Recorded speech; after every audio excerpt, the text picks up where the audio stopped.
Hi, everyone. Judge Andrew Napolitano here for Judging Freedom. Today is Thursday, October 10th, 2024.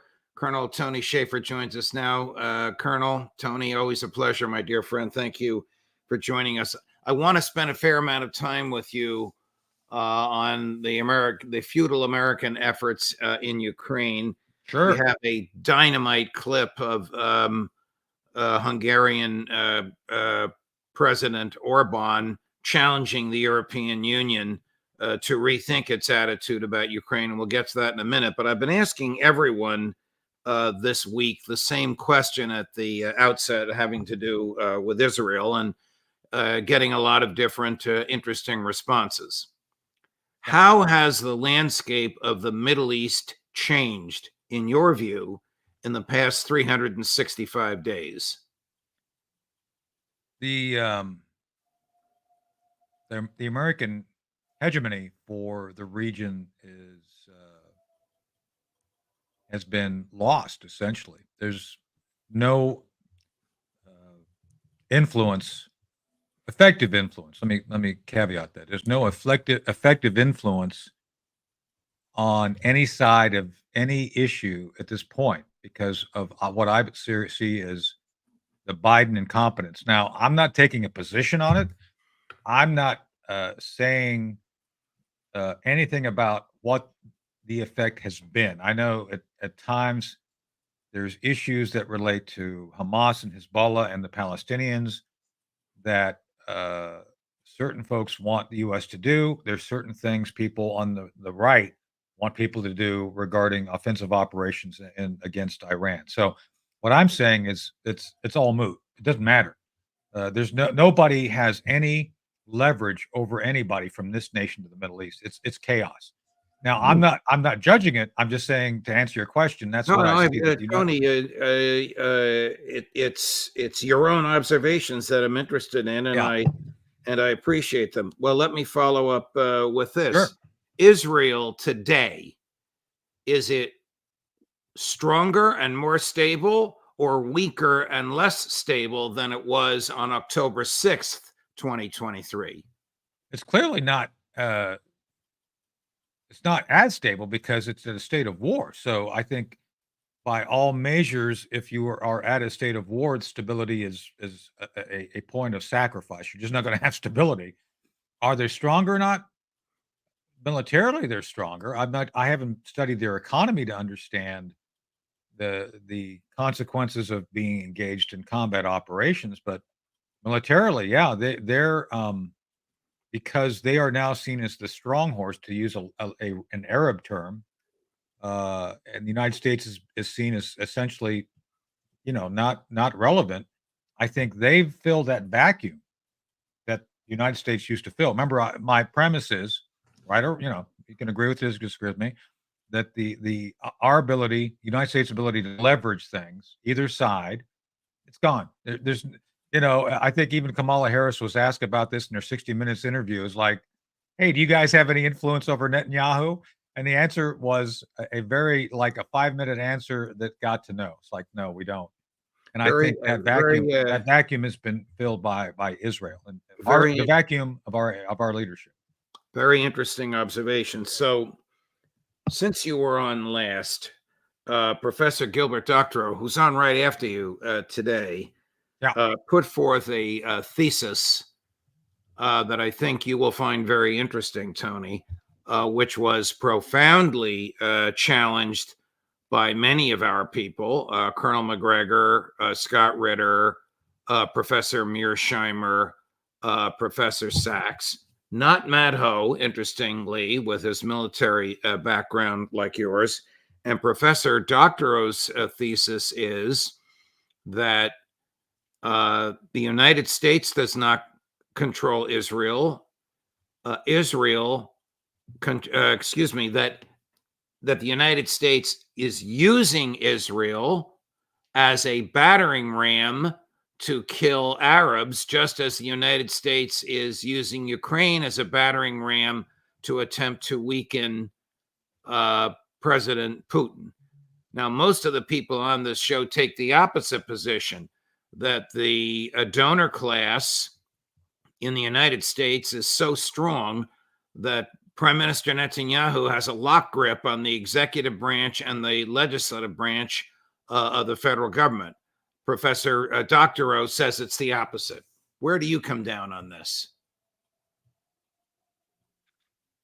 So, well, I don't think anything's ever black and white. I look, gray is my favorite color because that's what I live in, and I think most of the world is Well, governed by shades of gray, I not thought of you when I put this right. shirt on this morning, Tony. But go ahead. Thank you.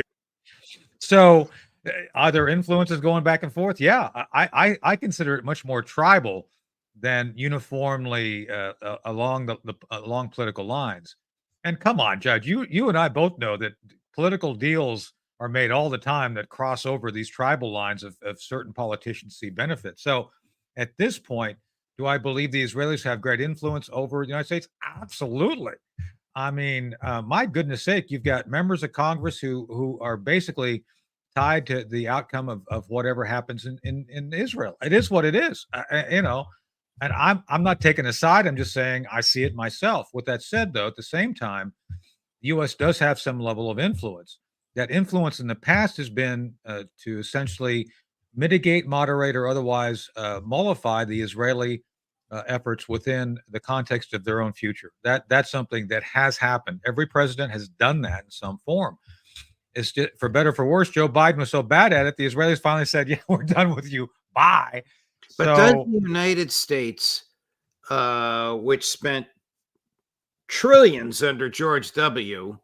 killing people in the Middle East, have an interest in extending its hegemony back to where yeah, we started with your interesting comment a few minutes ago yeah. by funding the Israeli killing of people in the Middle East? So you'd have to presume that they have some level of intellect that would allow them to get to that point of conclusion. But I don't I mean don't think that. Biden. I mean the foreign policy establishment, whether it's Victoria No, no, Nuland, who survives Republican and Democratic administrations, Brett yeah. McGurk, who survives both administrations, Jake Sullivan, who used to work for Mrs. Clinton, Tony Blinken, who has worked for Biden for 20 years, whoever it may be. Those are all neocons, and neocons simply, I don't think, promote any concept specifically of eradication of humanity or elements of humanity. It's all about power. Again, Stalin didn't care how many people he killed. Mao didn't care, you know. So, if you have leaders like Mao, Clinton, oh, I didn't mean that. Sorry, Miss Clinton.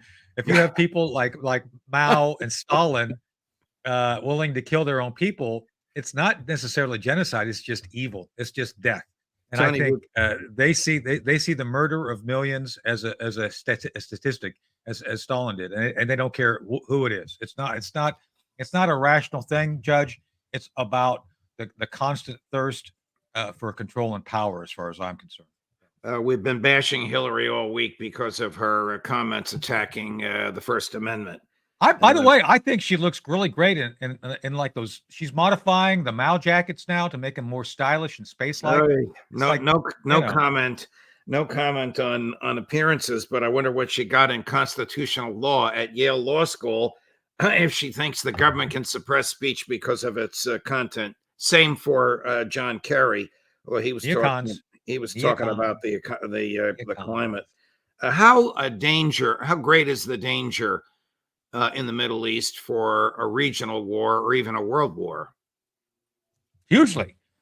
So I'm a student of the Cold War.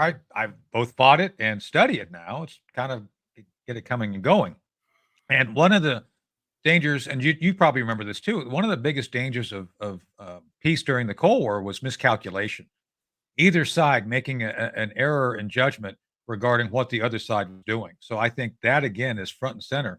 So you have a number of nations with very powerful militaries that aren't necessarily expeditionary. That is to say, the Israelis can invade Iraq or Iran. The Iranians can invade Israel. So much of what we're seeing now has to be played out regarding cyber, conventional rocket missiles and aircraft, and potentially nuclear. So I would argue if you have an issue that relates to aggression that aggression will have to be expressed in some form relating to one of those other forms other than physical invasion, which means that shipping is in danger. Um, Issues relating to civilian targets. You hit a civilian target that turns out to be something of value that, like leadership, like what's going on in Lebanon. I think there's definitely a potential of things ratcheting up. And I'm going to say this for you for the show here. I think the Iranians are way further ahead than the West has acknowledged. I think they have nuclear weapons. I think they tested them. I think that's one of the things that's holding back the West from hitting nuclear sites in Iran right now, because I think they hit one of those, and you may have plutonium 210 floating around the battlefield from something that explodes. I think people are afraid to face that. Can Israel defeat Iran? I mean, they can't even reach No, Iran without no, stopping for refueling. no, no. So that's what becomes. That's why the Israeli response is so problematic regarding what they can do to Iran. And that, by the way, that's why I think the Biden administration has the largest show of force during its time in office, ongoing right now, with two carrier battle groups right there in the region to theoretically serve as control rods. That is a nuclear term for, and I'm using it purposely, control rods to slow down the potential nuclear outcome there. Why So are no, it's 5,000? Why are 5,000 Marines on those two battleships? Is that for a land invasion, or is that to evacuate no. Americans? What are they there It's for? to evacuate. Yeah, force like that, Judge, is all about securing embassies and pulling people out. 5,000. You could barely invade Guam with 5,000 people. Trust me, it's not a Okay. that's not an invasion force. You Okay. start Great. getting to 50 to 100, then yeah, you're starting to look at invading, hitting something. Always remember, whenever you see us doing something, if you got 5, you have to have at least 7 times that in support of it. So if you got 5,000, you got a lot of people supporting that. You're not gonna, you're not. That's not. We're not doing anything Okay. I appreciate other that than rescue. that Sure. insight. Last question before we move over to Ukraine and this Sure. clip from Victor Orban. Um, do you see the United States, a la John Bolton, Tom Cotton, Lindsey Graham, actually attacking Iran, attacking its nuclear capabilities, attacking its attacking its oil refineries would be insane. Gasoline would be $8 a gallon the next day. But do you Right. see the United States doing this? So the answer is it goes back to your original question about what I see the U.S. role, Israel, U.S. influence. It's tribal. Don't mark my words. Lindsey Graham and the neocons, most of the folks you've listed out today, Hillary Clinton and all, they all want the war. They've wanted the war for decades. And if they get their way, they'd have the war. I think they'd launch on Iran tomorrow if they had a general in charge who'd be willing to do it. Going to the movie Spies Like Us. I mean, certain generals would be happy to start a war if they were giving that opportunity. But I think most people don't want that war. I'm not a neocon. And so while I do recognize that there's a threat by the Iranians, that they're trying to do things to develop nuclear weapons, that I think there's a chance they may use them, because at the every other time, Judge, I'm just asking people to think about this. Every other time the Iranians get something in the way of a weapon or a resource, they use it in a way to upend and terrorize their neighbors. Just saying.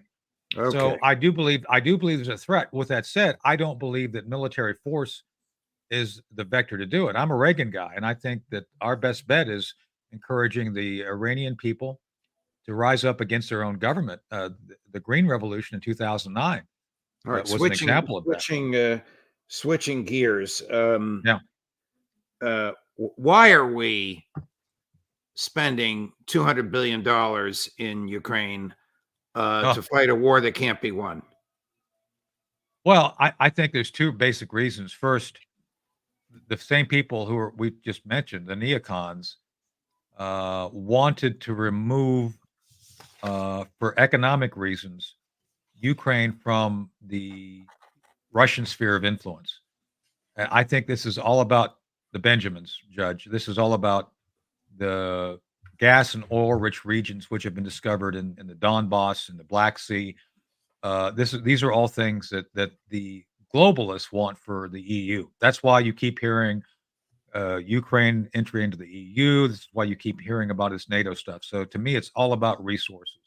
And on the other side of that, Putin knows it's about resources, and that they don't want Ukraine to be a net competitor regarding resources. So that's why you see them fighting so vigorously in the Donbass and other places to retain that. So that's first reason. Secondly, the second reason has to do with essentially the neocons' self-loathing.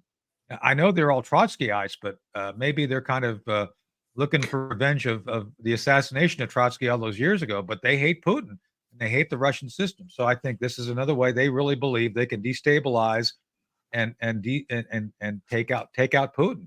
That's why this is not rational. It's all anger, and they don't want to give it up. And so the resource thing is a justification, semi-rational, and then but the emotional issue of we just want to get Putin and destabilize Russia is the second reason. That's why, and they'll continue to do it if you give them the opportunity. Okay, I'm going to play a clip for you. Sure. Which is a young reporter by the name of Liam Cosgrove grilling the rather inept State Department spokesperson. We've made a lot of fun of this guy, but he deserves it. Matt Miller.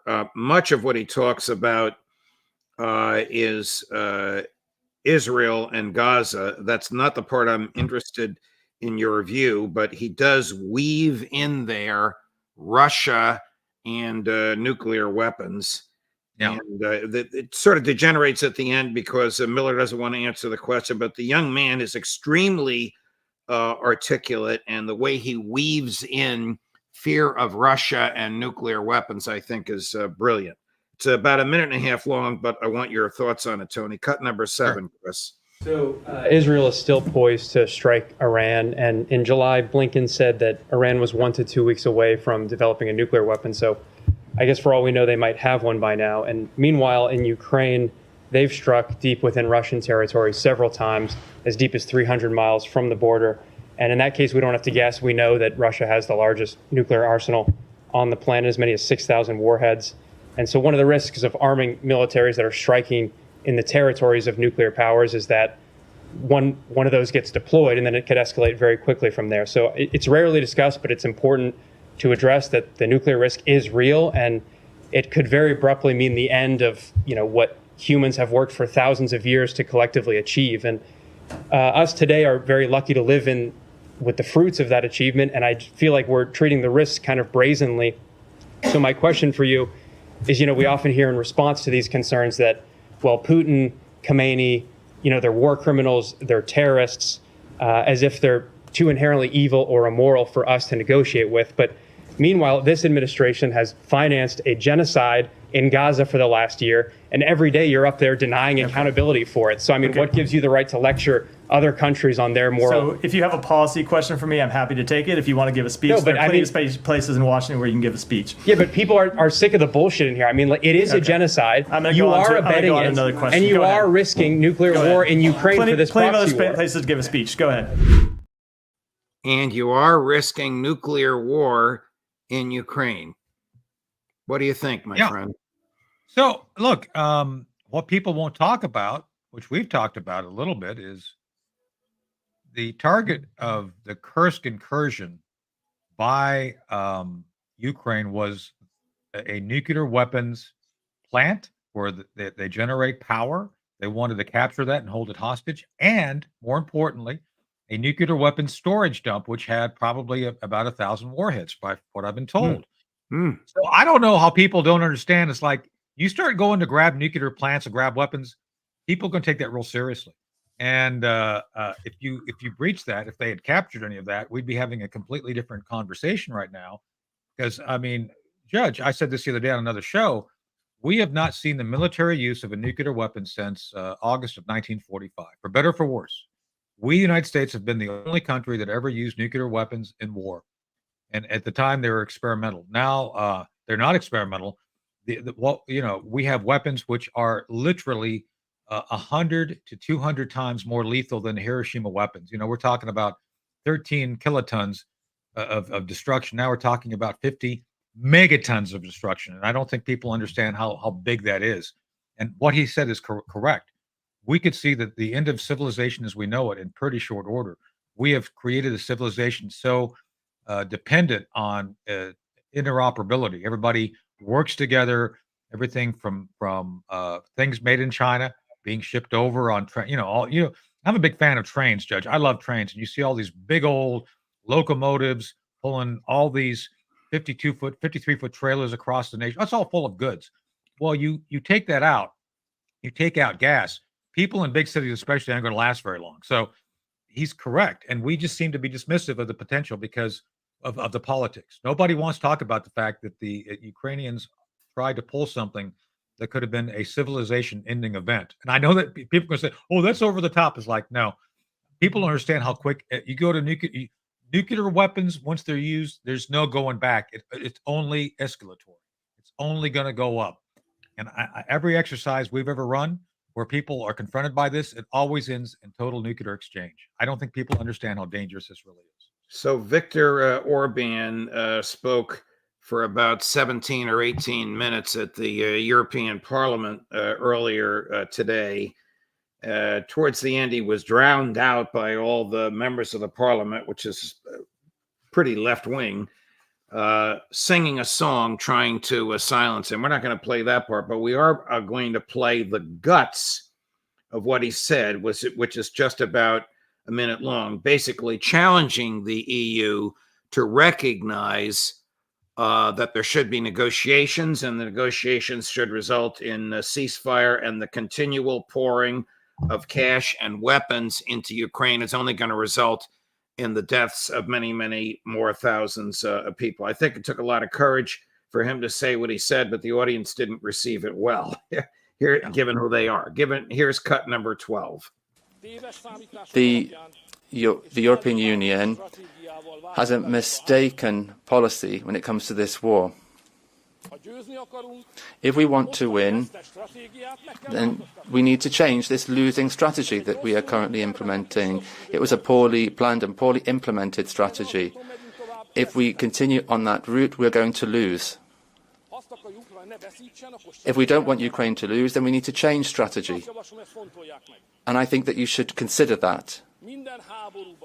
In every war, there needs to be diplomatic work, we need to have communication, direct and indirect contacts. If we don't do that, then we will go even deeper into war, and the situation will be even more desperate. More and more people will die. Hundreds of thousands of people have died. Thousands of people are dying while we're talking here now. And with this strategy, we won't find any solution in the battlefield. So I think we need to stand up for peace. We need to focus on a ceasefire and create a different strategy, because otherwise we will all lose. Could you storm out on a statement as rational as that? Look, it's obvious the strategy hasn't worked. And I think Orban makes a very impassioned but accurate and clear statement of it's time to change, because it's not working. It's not going to work. And literally, Judge, the definition of insanity is doing the same thing over and over again and expecting a different result. This is insane. And those people are all insane who decided to stand up and walk away because they don't want to hear it. For some reason, they are mentally compromised. I don't mean to speak ill of European leaders, but I will. It's not rational that you're ignoring facts as they are, not as you want them to be. And right now, as we speak, the town of Vuhledar has fallen to the Russians. There's every indication that the Kursk incursion, which we've spoken about, is going to be a huge loss of force. Those forces that the Ukrainians used to go into Kursk were pulled off their other military missions, which means that degradation has resulted in faster Russian gains. So Orban is correct. The EU is committed to a course of action that will, at best case, they'll lose Ukraine and see a rump state established. Worst case, we'll see tactical nuclear weapons reintroduced to the European battlefield. And oh, by the way, I don't think that's a good thing. I mean, the Europeans seem to be bent on this expansion of nuclear weapons on the battlefield to include Germany. Germany, at the time when I was a kid, there were protests against nuclear weapons being there. I mean, I was deployed there several times. And in the 80s, like, they wanted weapons out. Now they're asking for them back. Are you kidding me? That's not rational. Thank you, Colonel Shaffer. Always a pleasure, my dear friend. We were Yes, all across the board, but I appreciate you letting me pick your brain. I hope you come back again soon. Absolutely. Thanks, Judge. Sure. All the best. Thank you. Coming up at 9 o'clock this morning, Professor Gilbert Doctorow. At 3 o'clock this afternoon, Colonel Lawrence Wilkerson. At 4 o'clock this afternoon, the Intelligence Community Roundtable. And at 5 o'clock this afternoon, from midnight in Moscow, Pepe Escobar. Judge Napolitano for Judging Freedom.